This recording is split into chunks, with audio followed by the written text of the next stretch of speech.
Hello, everybody. Welcome to the Unslaved Podcast. Thank you so much for joining us. We are here today on a Friday, just off the usual schedule just a bit. If you do want to stay in touch with our posts or get updates on any types of announcements that we have with episodes or content, for now, you're going to follow us on our Facebook page. Just go and like the Unslaved Facebook page. All our announcements are posted there. You can also join our email list over at unslaved.com. And today we have a very special presentation for you. Michael is going to be diving deep into his work, focusing on the two books, Dragon Mother, as well as Adultism, and going into some of the Jungian archetypes that pertain to the female psyche. So, Michael, welcome, and I'll leave it to you for the introduction here. Great, David. Thanks very much. Oh, yeah, that's right. Very, very important subject. Looked at it from so many different perspectives, in the books, but it's an ongoing issue. And then right now, one thing that was again sort of well, see, Dragon Mother is dedicated right to Erich Neumann, the Jungian. He wrote a book that never got really published. It was a collection of notes, and I want to do justice to those. So it's like an ongoing thing. And the Jungian thing is very handy because it's a very vital and valuable perspective on this particular subject. Talk about Freud and his Oedipus complex, but then there's Jung, with his 3 or 4 monumental discoveries, and we'll touch on those. And this will be part of a 4-part series. This is part 1, where we'll start looking at this thing. And it's not the only perspective. When there's so many different kinds of perspectives, but I think the younger one is exceptionally valuable, and it might encourage people then to get more into Carl Jung. But to set things going, why don't we go to the first slide and we'll look at a summary because of the 2 books and other things having been out there. I want to have a few slides that just summarize sort of where we've been with this whole subject. So yeah, in summary, an archetype, right, is a special mental image or influence. I mean, you just look it up on an online encyclopedia, but I just like to make it short. It's a special mental image or influence, where your thoughts are influences, right? And an archetype is a constellation of special thoughts. It's like the constituents of consciousness of the psyche. It is, in fact, an archetype is a phylogenetic imprint or memory, and that's the key word, phylogenetic. They don't amass from your own personal journey through life. They do, because we're adding to that phylogenetic reservoir. But the archetype is already there as an innate idea. The mind is not a blank slate, and the constellation of all the human beings' experiences. Right? So they're the result of humankind's collective experiences of this or that phenomena, like mother, father, lover, love. Right? Think of that. Right? The historical, can you imagine the energy? Right? Pain, hunger, hate, rivalry, obstacles, the hunt. There's so many, right? There's just a few. Of dream, of passion, of wonder. Your experience of beauty and success and failure and loss and age. All the stuff that fills the great literature. All the stuff that our forefathers have experienced. It's all in our minds. Oh, we got materialism. We got tabula rasa. The blank mind. Well, Jung, is helpful because that just disappears.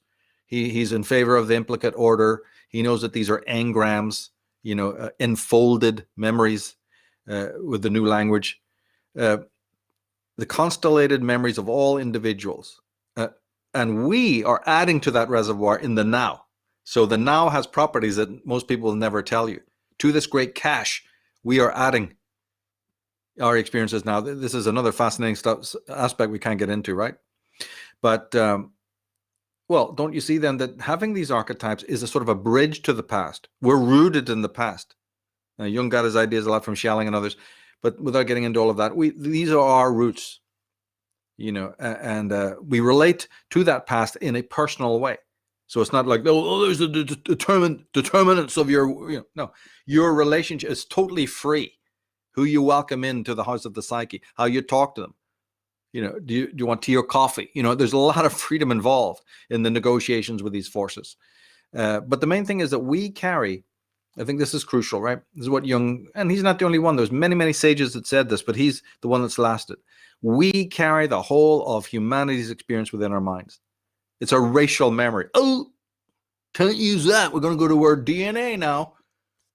Whatever other, the languaging of it changes for stupid reasons. It is a racial memory, and that's very, very important, because that means your race has a specific set of memories that you need to get in touch with, and they're completely distinct from another race's. So the archetypes are racial. It's going to end up in the dumpster, we know, so even more importance to do a program like this. Right? That race is important for this alone. Well, I haven't quite heard that narrative there, Jordan. Hey, Jordan, or anybody else. All the defenders of race doing great work. I support them. But aren't you going to point out one of the most significant reasons why race is important? In fact, we've even got neo-Jungians downplaying this factor right now, in complete breach of the subject matter. There's great undermining that's been taking place here. People who want to fuck you up royally in your, archetypally. You can be screwed archetypally. If we don't understand what's going on with this, if the Jungians have backed off and go, oh, that's a little bit politically incorrect, not good enough for, the elite dinner table over there in Zurich. But, Hitler's rise up and change the history of the world because we don't know bugger all about archetypes, because he was one. He was manifesting one. And without an understanding of the psyche, we'll never know why that creature, arose, or why anybody else. And we don't know also about, aspects of the daemonic or shadow side of archetypes. When they return in a malignant form, we're going to be really looking at that, because just as the archetypes are ancestral, there's also an ancestral procedure, died in time, honed. You can't even imagine. Can you imagine how many spray jobs are on that? How many times that sword has been hammered by the blacksmith? Millions of times ingrained in us. Even the procedure of the way they come to us, the way they work with us, it's not set in stone, because our consciousness is dominant. But there's a very set way in which the archetypes also work with us. And just in brief, if you're not integrating them, you'll soon find out that there's a set way when they return in more of a antagonistic form. Go to the next slide, please, there, David. And actually, there are at least 13. Nobody can say how many there are, but at least 13. And what we call consciousness is a dialogue with the archetypes and between them. The archetypes are all interrelated. They all act at the same time. They're all the great sleepers at the table, right? The most important of them, right, are three: the anima, the animus, and the shadow. We'll be talking about those. And never forget that the very Latin words chosen are important too, because anima actually means soul, like we get in the words animal and animate. Now, this is where, because of this terminology, this etymology, right, of anima, this is where then, don't you see that psychology now sort of crosses over with theology and mysticism, right? And this is why Jung was also resisted, because his detractors amongst the materialists saw this and didn't like it, didn't like where he was going with that, but that's something we can't cover now, because Jung wasn't a materialist, and he wasn't an idealist in any kind of hard sense, and like all great geniuses, his work can be picked up, by both groups and used. So as I said, the archetypes, these 13 archetypes, are really the sort of ingredients or constituents of what we call the psyche, of what we call consciousness. And they're bridges between the unconscious and the conscious. Just because something's unconscious doesn't mean it is not aware. If it's not aware, it's just dead. And even Freud realized towards the end of his life that was improper. That was not an adequate description. It has its own awareness that sort of runs parallel, right? But just to say, there's a compensatory dynamic between the conscious and the unconscious. These are sort of just preliminaries, to bear in mind. And again, when you're dealing with Jung, in order to avoid complication, you have to say that whatever really happens in that dialogue is dependent upon the ego, the conscious ego, to a massive degree. One's own ego orientation, one's own ego disposition. So never can it be said that, more determinism, You have no free will. The archetypes direct you, like a car that drives itself, and that's it. Could you go to the next one? Now, one of Carl Jung's, he's Swiss, one of his greatest discoveries, there's many, 3 or 4 that are absolutely, the discovery of the archetypes, rediscovery of them, let's say.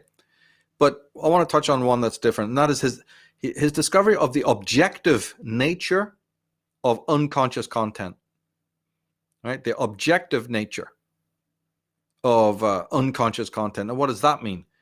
Well, the archetypes, or the content of the unconscious in general, like the content that comes in your dreams and so on, is considered by the ego as objective as your furniture around you, or the external world, or external people. That's considered objective to you. And then Jung discovered, one of his great discoveries was that we relate to unconscious content as separate. We're dissociated to a degree. It's foreign, and this is the way the ego. And to a large extent, this is all false. See, idealism is a philosophy that maintains that your idea of the external world being foreign, and then, of course, if you were Jungian idealism, if there ever could be such a thing, you'd be very, very tentative about that, as Jung himself kind of was. What is this? Well, it's just the ego defending. Ego is defensive. The ego is nothing but a mass of defenses, and so it pushes it away, for its own purposes, to remain free, to remain able to have its own sort of motility, right? So we don't want to dwell on it, but this objectification of internal content can also be part of a greater self-deceptiveness. But then we'd have to touch on Julian, James, and Velikovsky and the whole trauma thing, which we've done before. I'm just pointing a small thing out that we might explore later on down the line, right? However, then even if it is self-deceptiveness, it brings the ego about. So there's a whole conversation there, right? Whatever the ego is doing brings the ego into existence. So even if you do find out down the line that this objectification process is something that without which the ego couldn't separate itself and couldn't exist, well, there you have a huge, you have an enormous conversation there. A very, very interesting aspect. And if it is self-deceptiveness on the ego's part, then doesn't that explain a lot? Doesn't that explain even that you could have such a thing as a counterfeit self and a persona? I mean, a lot of people talk about you have one. How did it come about? And every psychologist got their own theory on that. Well, if the ego is already steeped in self-deception in relation to other structures of the mind, well, it's very easy for that entity, that structure, to conjure up an image that we then take for a reality. So it was worth pausing just to mention that. But you see, the important thing to really note is that, as I said before, whatever comes in front of you archetypally, how it comes about, how it's dressed, what is his voice, loud or faint, a great deal of the character of the unconscious is determined by your conscious mind, your ego. That has to be fully understood. Otherwise, we're off to a bad start right away. Go to the next one. One's intention. Yeah, there you go. One's intention, level of receptivity, and gratefulness are essential to the healthy exchange. An unhealthy relationship endangers the ego.